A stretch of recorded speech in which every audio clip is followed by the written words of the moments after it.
This here's Jim Bob. This here's Clint. This is Thirsty D. And we're back with another episode of Campfire Stories with Thirsty D. That's right. We happen to be coming from a graveyard today. That's right. This is an old cemetery. Most of the stones in here are from like 1700s. It's pretty damn old. It's pretty creepy. There's and what's really scary about this one is there's a lot of baby tombstones. Yeah. I know people don't like to talk about that, but back then people had 20 kids because they knew that 5 of them were going to die. Well, that one grave back there seemed like it was dug up. Yeah, Just saying. I mean, there's every time we come here, because we periodically visit, every time it looks like there's something different, and there ain't no new stones, so it's Might be satanic cults going there and taking bodies. maybe But it's a little anyways, creepy. Anyway, wow, this is a great place to come to for this story that Dirty D's. probably not the best idea, really. Well, this is a perfect setting for the tale I'm going to tell, because we're going to change it up a bit now. The setting I'm going to tell right now, I call the Old Hag from the Grave. Oh man! And what better setting than a cemetery? That is cemetery. Now, this is a tale that actually my father was involved with many, many years ago. You know, he became involved with this. For those that don't know, my father was a hypnotist. He was really popular back in the 1960s. Really? He was frequently on the Channel 11 various TV shows. No That's shit. fucking cool. Oh, yeah. How long have I known you? I didn't know that. Oh. I should have known that. That's interesting. He studied under Dewey Devers. Dewey Devers was famous by introducing a form of jiu-jitsu in western Pennsylvania. Okay. And on top of that, he founded the Hypnotist and Parapsychology in western Pennsylvania. No shit. That's a hell of a combination right there. Oh, yeah. Jiu-jitsu Yes, and yeah. So he was trained, I guess in 1910, Dewey Devers met a group of Japanese. People believe that these Japanese were secretly ninjas. They operated out of almost like a traveling circus. But supposedly they were secretly ninjas, and they taught him basically a form of martial arts. That's a pretty good cover to have. Yeah, it didn't really truly have a name, but it was a form of jiu-jitsu. Yeah. But not only did they teach him martial arts, they taught him like a lot of the mystic ways of Asia, and that included hypnosis. I mean, and a lot of like I said, mystic ways of Asia. Because the Asians were, in fact, quite older than the Europeans. Oh yes, I mean, and they had secret knowledge that went back far beyond anything that the Europeans ever knew. Yeah. Oh yeah. So Dewey Devers became really famous in the 30s, 40s, all the way up until his death in 1973. He became famous not only for his martial arts skills and jiu-jitsu and all that, but he became famous with hypnosis and various forms of parapsychology back in the 1960s. And my father was really heavily involved in all that. And my father specialized in hypnosis and jiu-jitsu, and he specialized in putting himself in trances and doing feats of, in fact, Dewey Devers was involved with Harry Houdini. Oh, okay. Like escaped artists and all them. Well, anyway, my father was, he would put himself in trances, and he'd put himself like in vats of ice for long periods of times where his body temperature would drop. Yeah. Like David Blaine. Yeah, and he'd have no physical ailments. He'd be able to put himself in trances where he'd put like his limbs in like bear traps, his arms in bear traps on stage and all them. He'd invite people to bring their own bear traps and all them, where he'd put his arm through. They would Wait, hold snap. on. Your dad did this. Yeah. Holy He'd shit. snap. It would be broadcast on Channel 11 and all that, because Bill Cardille would host it and all that, and they'd do all that. And one time, some idiot thought that all that was rigged and decided during a commercial break, he'd stick his damn foot in one of these bear traps and almost lost his foot doing man. it. Dumbass. And that's, so they tried to sue them and all that, the parapsychology group. But that and all made your dad look really good. Cause Oh, you're yeah, like, yeah. He's doing this shit for real. How did I not know this? Well, anyway, it was in November of 1968, and the reason why I'm telling you this, because this tale will eventually lead into the tale of the Old Hag, because my father believed that this was all connected. Okay. Well, anyway, they were in Channel 11 studios, and we're going to be showing the photographs while I tell my tale. We'll put that in post. Yeah. So my father, they were doing this demonstration. My father was going in vats of ice, and he was putting himself into a trance in these vats of ice, and they were checking the body temperatures and all that, and and they were showing, how he can basically, it was like a mind over matter situation. Now, this really wasn't anything to do with like a paranormal. It was more like a mind over matter, showing you the power of hypnosis and all that. The power of the mind. Now, after this demonstration, my father hypnotized an individual to believe that he was fighting. He hypnotized a man. He ended up fighting like a big giant rug, and you'll be able to see that on the photo. That's hilarious. Yeah, and like he's wrestling and all that. But then, my father basically did what you'd call a form of spiritualism, where he enabled the audience to become possessed by spirits. Jesus. And the spirits would command the individuals in the studio audience to perform tasks. And as you can see on the photos that we're showing you, and it shows you the audience enacting these rituals that they're doing. Sounds very Your Christian. dad's into some spooky stuff. Yeah. Thirsty D. Wow. But anyway, How are you not a serial killer? How are you not some kind of weird hypnotist or something? How are you not well, a my father never brought any of that stuff home with him. I don't know what he did, or he never spoke about it at That home is and all that. cool He as never hell. did. So when did you find out? We knew he was doing this, but he always kept this part of his life kind of secret. Like he didn't talk about Yeah, it. he didn't talk about any of this stuff. that's I never seen him crazy. do it. I never had any really recollection. We only knew he went out and did it. And occasionally we'd see video footage, because he had Arnold Schwarzenegger. He hypnotized Arnold Schwarzenegger on the Yeah. TV show, Franco Columbo and all Wow. that. This was early in Arnold Schwarzenegger's career and all that. But anyway, they had this Got broadcast. celebrity. I know, we have a celebrity on The here. son of a celebrity. For a future episode, my father has, I'll play some audio of his broadcasts and all that, and you can hear him hypnotizing the audience and all that. That's awesome. But anyway, during the broadcast, they had this one lady, Joanne. She was the cue card girl. And what they do is they hold the cue cards to the audience, and she's the girl you can see holding up the sign that says good night, and it's basically when they hold up the cue cards for applause and all that. yeah. And it's right for the audience to applause and all that, and that's what they do when they do a live broadcast. Yeah. And this was at the Channel 11 studio down at in Pittsburgh, Down in Pittsburgh. Right. And I remember this particular broadcast because this happened around 1968. Because my mother and I were watching this. This broadcast was at 4 p.m. It went from 4 to 5, and my dad probably came home around 6 p.m. Yeah. Well, all the while, and my father told us this later, Joanne. This happened after the part where the individuals in the audience were supposedly possessed Yeah. by the spirits. It was like a spiritual. It was the spiritualism part of the broadcast. Yes. Now this ain't gonna be like some Bill Cosby shit where they come back 20 years later, 40 years later and try to sue us, are they? Say what? Well, try to sue you, really. For what? For what? Sorry, I thought I saw something. No. Just checking. No. Making sure that you. I mean, hell, It's that little mosquito that's it flying. might have been, but like I'm just thinking, like somebody's gonna watch this video and be like, "Hey, my mom was raped by a spirit in the Channel 11 studio because your dad hypnotized." No, her." my dad passed away. He's gone. So they might try to sue you now. No, they can't do any of that stuff. Okay, well, I'm just checking. At least not that Cover your they bases. can't. Well, I don't they can't- think spirits can. Let's deeper than that. I don't think spirits can rape people. Safety first. Safety first. All right. Spirits, and it's not his dad's Well, fault. we might be able to bleep. We might be able to bleep some stuff out too. I don't know. That'll be your decisions. I'm And just- yeah. We don't bleep nothing. Yeah, out. yeah, okay. We let it all roll. This is- my father has since passed away. Well, God bless your father. Bless your father. Hey. But anyway, okay. Hold on, real quick. None of y'all out there, dead people, will get any fucking ideas now. You hear me? Yeah. You stay into the Yeah, we're not offering our Yeah, bodies to you. All right. Please continue. Okay, but anyway, the cue card girl, Joanne, all of a sudden, during the spiritualism part, noticed that she felt something was tugging on her hair. Jeez. Great. Now I'm looking over my damn shoulder. She got, something is tugging my hair. Just it was real faint at first. Well, anyway, and this is while this is while she was holding like the applause and stay tuned signs. Yeah. Well, at the very end of the show, she held up a sign saying "Good night," and that's the photo that we're showing you, and it says "Good night."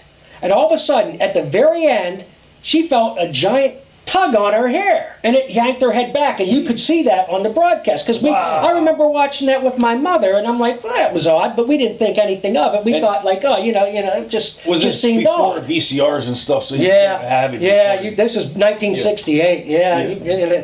Unfortunately, this footage is probably lost and gone forever. Well, we have some photos. Yeah, we do have Oh, some yeah, photos. there's And these photos are, like classic. Yeah. We're lucky to even have those. But anyway, my father remembered she came to him and was telling her about that, and she was telling some other people, because there were other people in this broadcast. And my father thought, you're probably just experiencing static electricity and all that because of the microphones and all that and the camera equipment and all that. So even he, at the time, didn't think anything of it. So anyway, they wrapped up shooting around 5. That's when the broadcast ended, because this was all live television. And by the time everybody, finished, talking and, wrapping up and all that, he got home probably around 6 o'clock. Around 8 o'clock, because I remember I was in my PJs, getting ready for bed and all that, my father got a phone call from Joanne. And she was frantic. And she called my father saying that, some intruders trying to break in the house. Damn. And my father said, "What did you call the cops?" He said, "Yes, but it's not that type of intruder." Oh, shit. And my father goes, "Well, what do you mean it's not that type of intruder?" She said, "The police have been here twice and they can't do anything." And she goes, "Rick, I really need your help." And he goes, "Well, what do you mean it's not that type of intruder?" She goes, it's one of those other type of matters. And he goes, "Well, what do you mean?" Because he still didn't quite know. Well, that's what he was thinking. Like, "Well, what do you mean?" And she goes, "This is something that's come from the grave." Oh. And my dad's like, "What in the hell? What do you mean?" She goes, "Please get here. There's something that's come from the grave that's after me, and I know this is a result from the broadcast." Let that be a lesson to y'all. Don't be fissing around with damn spirits. This is And kind of shit also, that happens. whenever you're going to do a show where you're having somebody tell you a ghost story about spirits, don't go to a fucking graveyard. Yeah, probably not the best idea. And my dad's like, be more specific. And she said, "There's a hag that's after me, and the hag has come from the dead that's coming to get me." And my dad goes, I'm not even sure if he truly believed her at this point in time. Because he might have been a hypnotist, but he was a realist. Also. Yeah, well, I mean, because that's a little far-fetched even for him. Yeah. So my dad goes, "Okay, I'll be over," because he's thinking an intruder or something. Like, what is that? He goes, "What, did you leave your dogs out?" She goes, I put my dogs out. My dogs are on the porch, scared shitless. They're cowering in the corner. And my dad goes, "Okay, I'll be over." Now, I'm going to give people an idea of exactly where we lived and where this exactly took place. For all you people out there in the whiskey drinker family, if you know where the church brew works is, we lived right in back of the church brew works. That's where my childhood family home is, on Denny Street. So I kind of lived in the inner city ghetto, which is kind of as ghetto as you can kind of get. That's about as inner city ghetto as you can get. So I lived right in back of the church brew works on Denny Street. Joanne, and if any of you know the Lawrenceville area, Allegheny Cemetery is at the far end of Lawrenceville.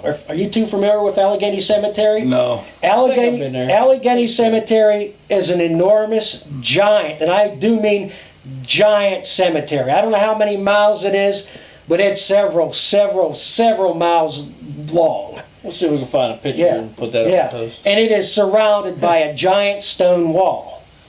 Now, Joanne lived on the far end of Allegheny Cemetery, right as you go up to the Morningside area, up on the hillside. And she lived up on a hill. And well, real quick, before I forget, I just want to throw a little quote out there for one of my favorite movies of all time. I was going to bring it up. Son of a bitch. Yeah. And the reason for the stone walls isn't to keep people from getting in. It's to keep people from getting out. Yes. Della Morte Della More, The Cemetery Man. Yes. Make sure you check it out. It's an Italian zombie film by, who did that? That big Italian guy. Savali, Michael Savali. That guy. So, alright. And there's the lead woman in it. Was that you? that was thirsty right there. I was thirsty. Way to scare the shit right out of me. Anyway. I didn't hear it, but I have an idea what it was. Okay. But anyway, God damn. Anyway, the leading female actress in that movie is a Italian Sex pot. Sex pot. Yeah, That's just- about the yeah. best way to say it. Sex pot. And let me tell you, she infiltrated many of my youth dreams. Anyway, Oh, yeah. back to the story. Those are the kind of dreams where the magic happens. right. Yeah. Where you wake up all sticky. Yeah, you wake up going, "Mom, clean my sheets." I mean, that's what happened. Anyway. And also, Morningside, the area is also the town in Phantasm. Oh, yeah. Oh, that's cool. Right, that's Yeah. right. Morningside Mortuary.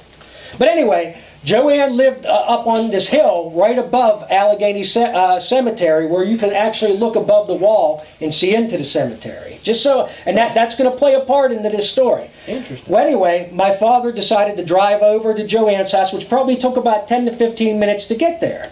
Now, this is in the fall, so it's already dark by the time he gets to Joanne's house. Now, where I lived, the houses are all slammed together because it's like, where I lived, it was like right at the beginning to the strip district. So the houses are pretty, there's no trees or anything like that. And in Pittsburgh, in the fall, it gets dark around like 2:30 in the afternoon. Yeah, basically, yeah. Now, in Joanne's part of the area, there's a little dirt around the house and trees, so it's a little bit more spacious. So my father pulls up to Joanne's house slowly. He comes out of the house, pulls a bat out of the car, starts walking up slowly to the house. The first thing he notices that there are indeed the 2 Doberman pinschers that she has are cowering on the front porch. Damn. Scared shitless. And back in those days, you could solve most of your problems with the bat that you keep in the trunk. Mm-hmm. Doesn't work so much anymore, but that's the way Not we used to now, handle. not now, but this is 1968. This is 1968. That's how we used to handle problems. Oh yeah. So my dad pulls into Joanne's driveway. And the first thing he notices when he gets out of the car, or just like Joanne said, her 2 Doberman pinschers are cowering on her porch. Sitting there cowering and whimpering. Jeez. And my dad goes, my God, for 2 dogs like this, and these are brave dogs, just sitting there cowering. Yeah. He goes, he knew something was wrong. Yeah. Now, normally when my dad gets out of the car, because he knows Joanne and these dogs quite well, these dogs are excited to see him. Hell, they're jumping up and down, wanting him to come up and pet him. Not this time. These dogs are absolutely petrified. I know their feeling. Yeah. As my dad's sitting there checking over the situation, he is overwhelmed by a sheer presence of evil.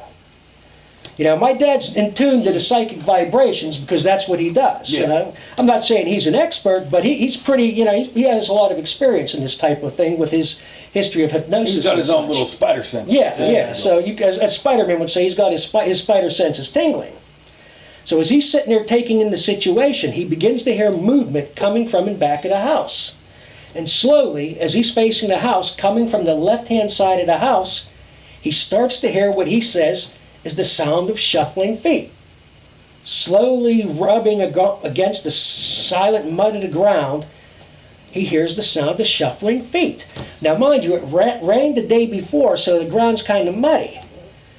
So in order to make a real rough shuffling sound, this thing or individual, whatever this is really going out of its way to make this sound. Yeah. So whatever it is, it wants to be known. Yeah. So it starts to make this shuffling sound. And even as it's coming closer, my dad even says it almost sounds like it's scraping the side of the house, almost like with its nails too, because he even heard some scraping sounds. And it's coming closer and closer. And my dad has a baseball bat with him, He pulled out a baseball bat just to be on the safe side. Oh yeah. And this is 1968, so as we talked about, you can solve a lot with a baseball bat in 1968. Yeah. So, Roberto Clemente on that son of a bitch. That's right. and my dad wanted to get a good look at what this thing is, so he turned the high beams on, and he has it aimed right at the house because he wants to see what in the hell this thing is. Oh yeah. So he has his baseball bat up. He's getting ready, to get a good look at whatever the hell this damn thing was. And slowly but surely, he hears the sound of the shuffling feet coming closer and closer and closer, just scraping on the side, on the ground, just like shuffling, coming closer and closer. And my dad's yelling out, "Who's there? Who's there?"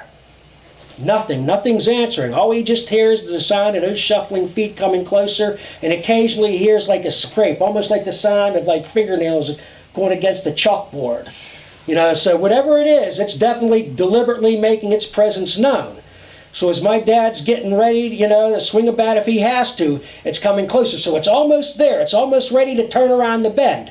Just then, Joanne comes out on the porch because she hears my dad out there. She can see the lights of the car. Just as Joanne comes out, it finally comes around the bend. And my dad, when it comes around the bend, he's standing face to face at an old mud-caked hag with white hair, white eyes, mud-caked from head to toe. She has her fingers stretched out, long fingernails, and she's coming closer and closer to my dad. My dad's yelling at her to stop, stop. She's not stopping. She's coming closer and closer, raising her arms up at my father. Then finally my dad goes, in the name of God, I command you to stop. Only then does she stop. Holy shit. Then finally my dad goes, what do you want? What do you want? Then the old hag points to Joanne. Without looking at her, while still looking at my dad, she points to Joanne and she goes, I want her. Wow. And my dad goes, well, you can't have her. And the old hag says, I will take her with me. And my dad goes, where do you come from? She goes, I come from there. And she The IRS points. building? Huh? The IRS building? No. She points. Sorry, I was trying to Trying be happy. She points to the graveyard. And my dad looks, because they're up on a hill, and you can look over to see the Allegheny Cemetery, and there's an open grave. And that's when the old hag goes, that's where I've come from. Wow. She came out of the fucking open grave. Well, at this point in time, my dad slowly walked past the old hag, went up with Joanne, and they basically ran into the house. And my dad said when he turned to lock the door behind him, the old hag was right there. Jeez. Right there behind him. He slammed the door shut. The old hag was clawing at the door. He said the old hag's fingernails just scratched and screeched down behind the door and was scratching at the door. My dad went to every window and started pulling down the blinds, but every window he went to, the old hag was right there. He'd go to a window, the old hag was right there scratching at the window. He'd pull the blind down. What's that They'd called? go to another window, the old hag was there scratching at the window. He'd pull the blind down. She's teleporting. They'd go, I mean, he don't know how they got to that. They'd go to the other window, the old hag was there. And every window was scratching there. It's almost like you said, teleporting. She was going around the house, scratching at the sides of the house, banging at the doors and windows and shit. Going, ah, like that, just screaming and shit like that. Anyway, they called the police again. The police would get there. There was no hag. The moment the police would leave, the banging and scratching at the house and the windows would occur again. Wow. And this went on until sunrise. When my dad went out the next morning, because he stayed with Joanne the whole damn night, there was no footprints, there was no anything. Yeah. There was no trace of the old hag outside of long strands of gray hair on the porch on the mat. But with all that mud, the only footprints that were there. My allergies acted up again. Just my Well, allergies. you know, he's not crying. Yeah, it's my allergies. We're outside. I mean, it happens. It is. But there was long strands of gray hair on the porch. That was the only thing on the doormat. And he said there was so much mud. But there were no footprints outside of my father. I felt bad for the dogs because they were left in the damn porch all night alone. Yeah. Oh, yeah. The moment they opened the door, those dogs ran in the house that morning. Shit, man, I felt bad. They should at least let the dogs in. Yeah. Oh, yeah. Or let the who let the dogs out. Yeah, Jesus Figure that Christ, out. man. Fuck me, that poor dogs. Oh my God. And I apologize. I make jokes in inappropriate times because it's my coping mechanism. Well, it I is, deal yeah, with yeah. things. But anyway, the story doesn't end there. Oh, The of story course not. does not end there. Why would it? Now, my dad was shaken up about that, and Okay. Joanne was shaken up about that.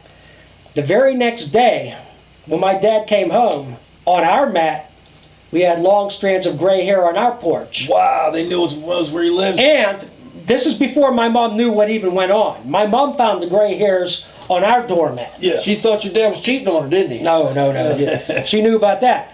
But stuffed in our mailbox was a mud-caked, decayed pork chop. Wow. Now, we didn't know. My mom thought it was stupid. We didn't realize what it was. Now, we didn't know a damn thing about that because my mom wasn't... Well, anyway, when my dad came home and found the decayed, mud-caked pork chop, he was all worked up about it. His family was all worked up about it. Now, little did we know, that meant a curse. Oh, shit. The pork chop meant a curse. Yeah, it meant a I curse. just Oh, got chills. That meant a All over curse. me now. Chills. That meant a curse. Creepy.